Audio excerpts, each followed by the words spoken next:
하나님께서 오늘 저희들에게 주시는 말씀은 고린도전서 11장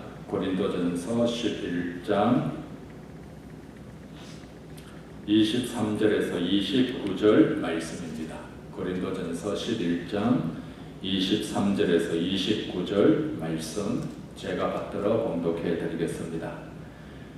내가 너희에게 전한 것은 주께 받은 것이니 곧 주 예수께서 잡히시던 밤에 떡을 가지사 축사하시고 떼어 이르시되 이것은 너희를 위하는 내 몸이니 이것을 행하여 나를 기념하라 하시고 식후에 또한 그와 같이 잔을 가지시고 이르시되 이 잔은 내 피로 세운 새 언약이니 이것을 행하여 마실 때마다 나를 기념하라 하셨으니 너희가 이 떡을 먹으며 이 잔을 마실 때마다 주의 죽으심을 그가 오실 때까지 전하는 것이니라.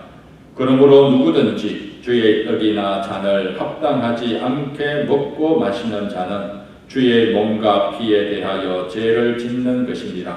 사람이 자기를 살피고 그 후에야 이 떡을 먹고 이 잔을 마실지니 주의 몸을 분별하지 못하고 먹고 마시는 자는 자기의 죄를 먹고 마시는 것이니라. 아멘.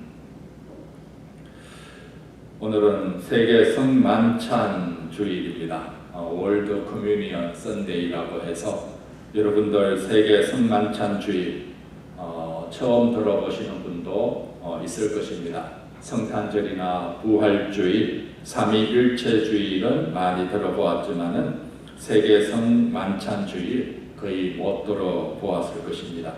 이 세계 성만찬주일은 또 생긴 지도 얼마 되지를 않습니다. 1982년경 약 40년 전에 세계 온 교회들이 우리가 예수님을 믿고 하나님을 한 아버지로 섬기는데 이 성만찬의 의미를 다시금 더 깊이 연구를 했습니다. 이 성만찬이 우리 기독교에 있어서 예수 그리스도의 복음에 있어서 참으로 귀한데 이 의미를 다시 한 번 더 되새기고 신학적으로도 엄청난 연구를 했습니다. 그리고 나서 세계 모든 교회가 10월 첫째 주에는 세계 성만찬 주일로 지키자. 이런 의미로 오늘 세계 성만찬 주일을 지키게 됩니다.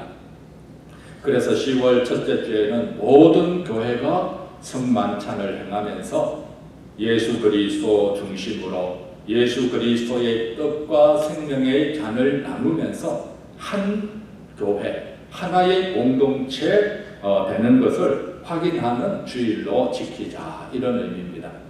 그래서 세계 곳곳에 수많은 교회들이 있지 않습니까? 이 애틀란타에도 수많은 교회가 있는데 오늘 성만찬을 행하면서 우리가 보기에는 교회가 거리가 있고 때로는 아프리카, 유럽, 또 남아메리카 수많은 교회가 있지만은 주님의 성만찬에 함께 참여하면서 한솥밥 먹는 하나님의 자녀이고 하나님의 백성임을 함께 확인하는 귀한 주일입니다. 이 성만찬은 우리들이 잘 알듯이 예수님께서 제정하신 것입니다.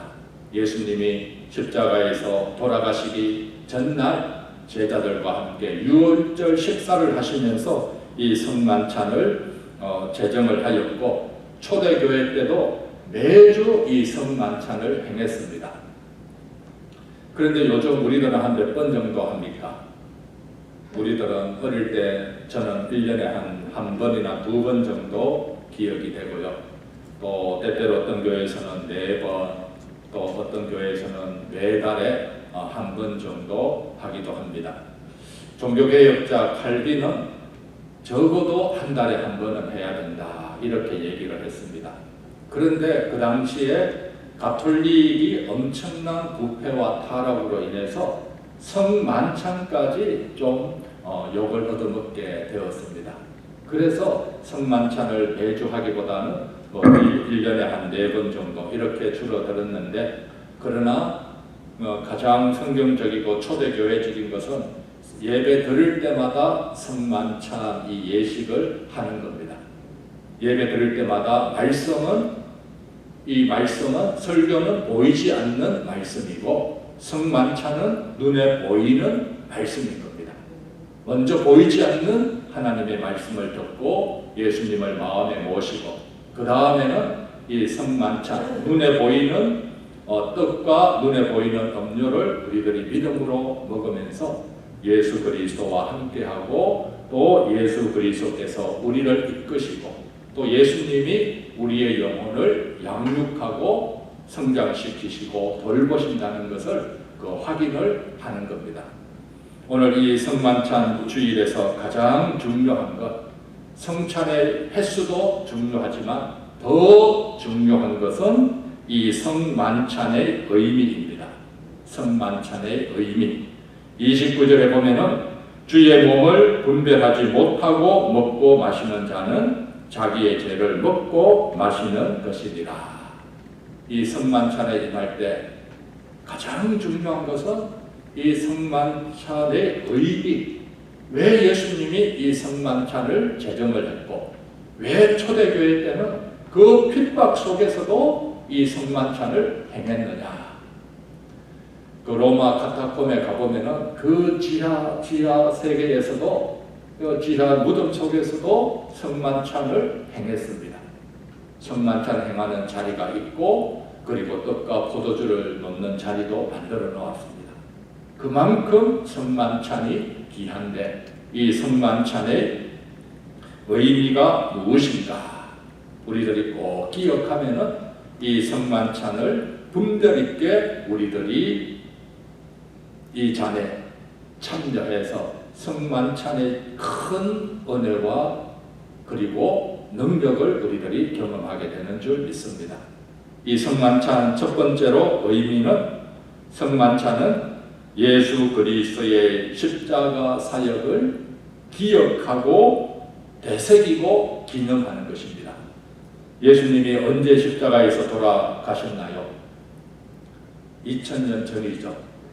2000년 전이지만은 우리들은 늘 성경을 읽으면서 또 성만찬 떡과 잔을 대하면서 2000년 전에 나를 위하여 살찌겨 주셔서 생명의 떡을 만드신 예수님을 기억하는 것입니다. 2000년 전에 나를 위하여 마지막 피 한 방울까지 흘려주신 예수 그리스도의 생명의 음료, 생명의 음료를 만들어주신 예수님을 늘 기억하는 것, 이것이 성만찬의 첫 번째 의미입니다. 이스라엘 백성들이 늘 꼭 기억했던 것이 있습니다. 어떤 것을 기억했을까요? 이스라엘 백성들, 우리 대한민국 사람들이면 대한민국의 최근 역사 중에 꼭 기억하는 것은 무엇이 있습니까? 6.25, 그 다음에 광복절, 8.15 광복절, 그리고 개천절, 이런 국가의 기념일을 우리들은 꼭 기억하잖아요. 그렇듯이 이스라엘 백성들은 출애굽 사건을 기억하는 겁니다. 그리고 광야 생활을 잊지 않으려고 기억을 합니다. 출애굽 사건을 기억하기 위해서 어떤 절기를 지킵니까? 6월절을 지킵니다.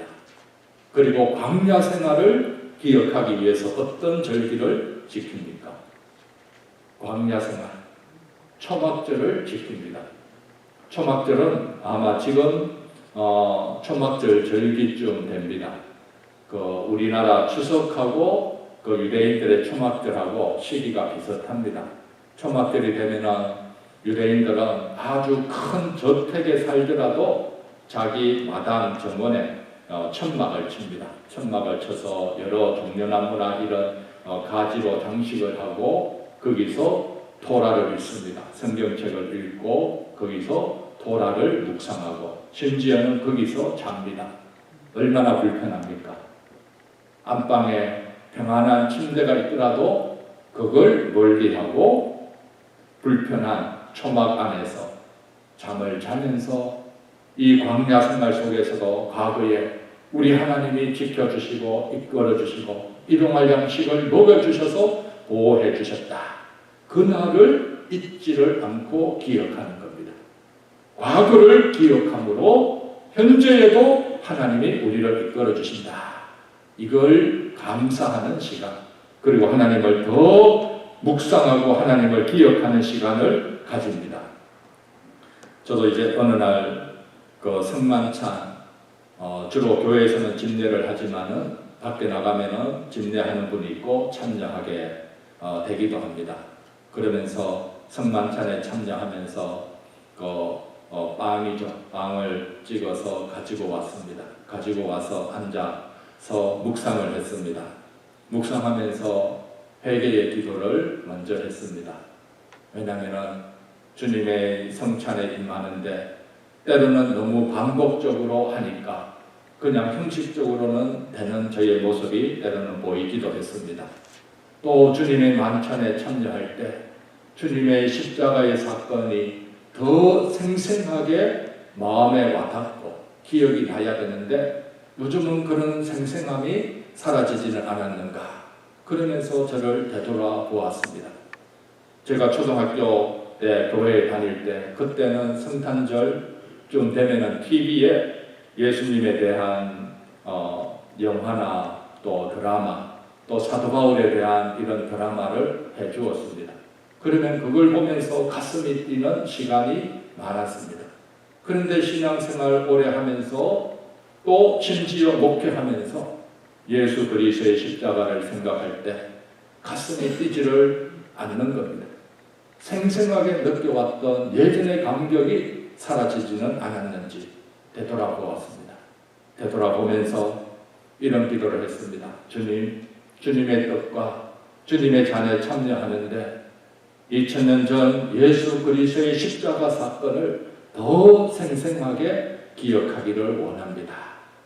이 기억이 있어야지 우리들의 믿음과 또 복음의 능력이 우리 안에 있기 때문입니다. 여러분들도 오늘 이 잔에 참여할 때 2000년 전에 나를 위하여서 살찌켜 주시고 나를 위하여서 피 흘려 주신 예수 그리스도의 구속의 은혜와 감격을 더 되새기는 귀한 시간 되시기를 바랍니다. 이것이 생생하게 우리들 안에서 살아있어야 될 줄 믿습니다. 이것이 항상 우리 안에서 생각날 수는 없지요. 바쁜 일정 속에서. 그러나 교회에서 엎드려 기도할 때, 또 주님 앞에 나와서 이 잔에 참여할 때 이때라도 더 우리 주님을 기억하고 기념하고 또 주님을 우리의 마음속에 모시는 시간이 되시기를 바랍니다. 그리고 성찬의 두 번째 의미가 있습니다. 두 번째 의미는 지금 여기서 예수 그리스도의 현존하심을 경험하는 겁니다. 예수 그리스도는 어디에 계시는가?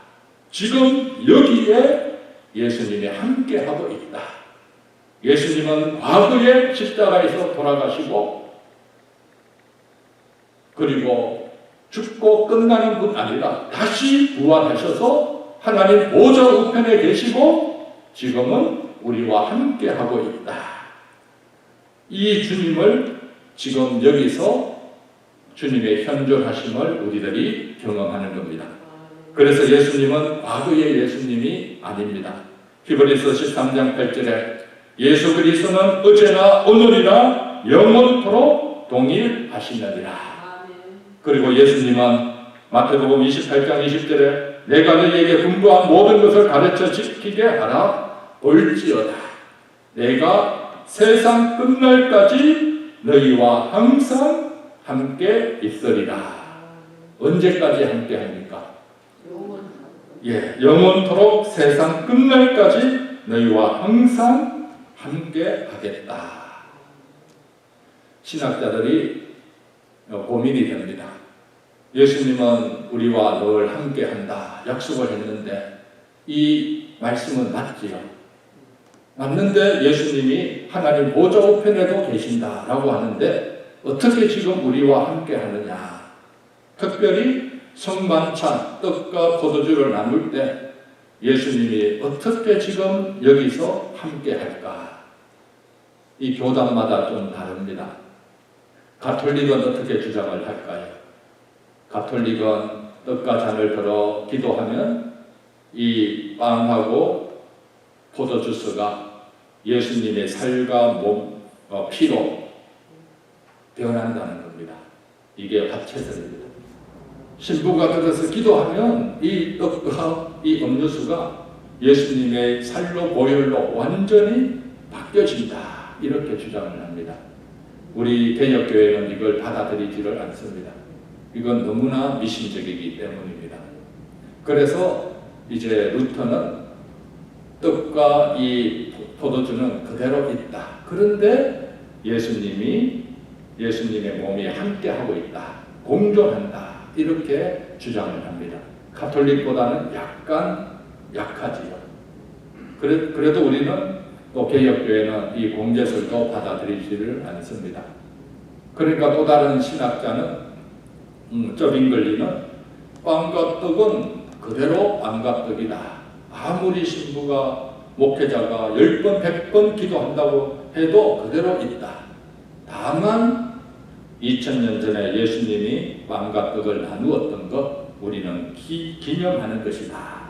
기념하는 것이다 라고 얘기를 합니다. 그러면은 예수님의 살과 예수님의 이 생명의 피에 대한 부분이 그냥 과거에 있었던 것을 기억하는 것으로 좀 약화가 됩니다. 그러나 우리 개혁교회, 그 칼빈을 비롯한 개혁 전통에서는 영적 임재설을 주장을 합니다. 빵과 떡, 이 성만찬에서 예수님은 지금도 우리와 함께 하시는데 어떻게 임재하느냐? 영적으로 임재하신다. 이겁니다. 하나님 보좌 우편에 예수님이 계시지만 그러나 예수 그리스도께서는 성령님을 보내주시고 또 예수 그리스도께서는 우리와 영적으로 늘 함께 이 가운데 임재하신다. 그래서 영적 임재설을 주장을 합니다. 그래서 오늘 우리들이 이 떡과 잔을 나눌 때 예수님이 어떻게 우리 가운데 함께 하시는가? 우리 가운데 영적으로 임재를 하시는 것입니다. 영적으로 임재할 때 누가 이 다리 역할을 하는가?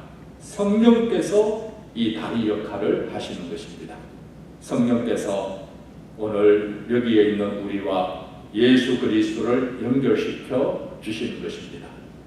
예수님과 우리를 연결시켜 주시기 때문에 오늘 이 가운데 예수 그리스도께서 현존하고 함께 하십니다. 여러분들에게 셀폰이 있지요.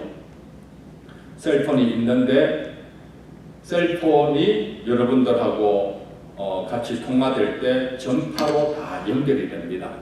전파가 눈에 보이나요? 보이지 않나요? 눈에 보이지를 않습니다. 눈에 보이지 않지만 전파로 서로 연결되듯이 성령께서 요즘은 과학시대에 성령을 와이파이로 얘기를 하기도 합니다. 와이파이 하나님이 이제 중심이 되셔서 성령께서 모든 성도들을 다 믿음으로 연결을 시키는 것입니다. 예수님과도 연결시키는 것입니다. 예수님은 우리를 하나님 아버지로 연결시키시고 또 성령님은 우리를 예수님하고 연결시켜서 성령을 통해서 지금 여기에 예수 그리스도께서 현존하고 계시다. 이것이 성찬의 두 번째 의미입니다. 첫 번째 의미는 뭡니까? 십자가에서 돌아가셨던 이 예수님을 더 생생하게 기억하는 겁니다. 두 번째는 현재 지금 예수님이 우리와 함께하고 있다. 그리고 세 번째 성만찬의 의미는 뭡니까? 세 번째 성만찬의 의미는 지금 이 떡과 잔에 참여하는 것은 맛보기입니다. 세 번째의 진짜 의미는 이 맛보기를 새하늘과 새 땅에서 어린 양 혼인 잔치에서 천국 잔치에서 온전한 하나님의 잔치에 우리들이 참여하게 될 것이다. 이걸 소망하는 겁니까? 이걸 소망하는 것. 이 엄청난 성만찬의 의미가 아닙니까? 여러분들 이 나와서 또 요거 잠깐 찍어서 먹는 게 얼마나 큰 효력이 있습니까? 그러나 믿음으로 우리들이 먹을 때 성령을 통해서 예수님이 우리와 함께 하십니다. 또 우리들이 여기서 믿음으로 이 잔을 받을 때 하나님의 어린 양 혼인잔치에 우리들이 예수 그리스도의 신부로 초대받게 되고 예수 그리스도의 신부로 서게 되고 하나님의 자녀로 천국 잔치에 임하게 된다는 겁니다. 그래서 미래에 오늘 우리들이 소망이 있는 것입니다. 그래서 이 성만찬 여기서 행하지만 과거와 현재와 미래를 관통하는 엄청난 은혜와 의미가 우리들에게 있게 되는 것입니다. 그 진시황이 불로초를 찾아오라 이렇게 명령을 했지요. 세상에 불로초가 있을까요? 없을까요? 없어요. 또 불로초를 진시황이 찾았나요? 못 찾았나요? 예, 찾았어요. 불로초. 성경에는 불로초가 있습니까? 없습니까? 성경에 불로초. 이제 불로초는 이걸 먹으면 늙어지지 않는다. 그러니까 불로초는 한마디로 죽지 않는 풀이라든지 죽지 않는 것을 의미하잖아요. 이 성경에서는 이제 불로초라는 이 용어는 없지만은 생명나무의 과실은 있지 않습니까? 생명나무의 과실이 사람이 그렇게 찾는 불로초인 거죠. 그러나 이걸 어떻게 먹습니까? 에덴 동산의 생명나무의 실과가 동산 중앙에 있지만은 이 사람이 타락함으로 하나님의 천사를 지켜서 접근 못하게 했습니다. 그런데 지금은 어떻습니까? 이 생명나무의 실과를 예수님을 통해서 우리들에게 먹게 해 주시는 것입니다. 예수님을 통해서 이 생명나무의 실과, 저와 여러분들은 불로초를 이미 구했는 줄 믿습니다. 아멘이시죠? 이 불로초가 어디에 있습니까? 예수님을 통해 저희들에게 주시는 것입니다. 이 불로초를 오늘은 이 성만찬, 우리들이 믿음으로 이 떡과 잔에 참여할 때 우리들은 예수님의 현존하심을 기억하고 앞으로 천국 잔치에서 먹게 될 것을 미리 여기서 맛배기로 맛보는 것입니다. 그리고 새하늘과 새 땅에서 온전히 이 은혜에 참여하게 됨을 믿고 오늘 이 성찬식에 참여하는 여러분들이 다 되시기를 바랍니다. 우리 그 성찬식 교독문 92번 우리 한번 다 같이 교독하고 우리 성찬식에 함께 참여하도록 하겠습니다. 때가 이름에 예수께서 사도들과 함께 앉아서 이르시되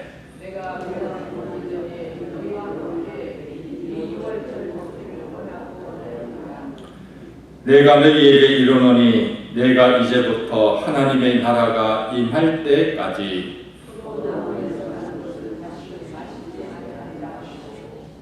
또 떡을 가져 감사 기도하시고 떼어 그들에게 주시며 이르시되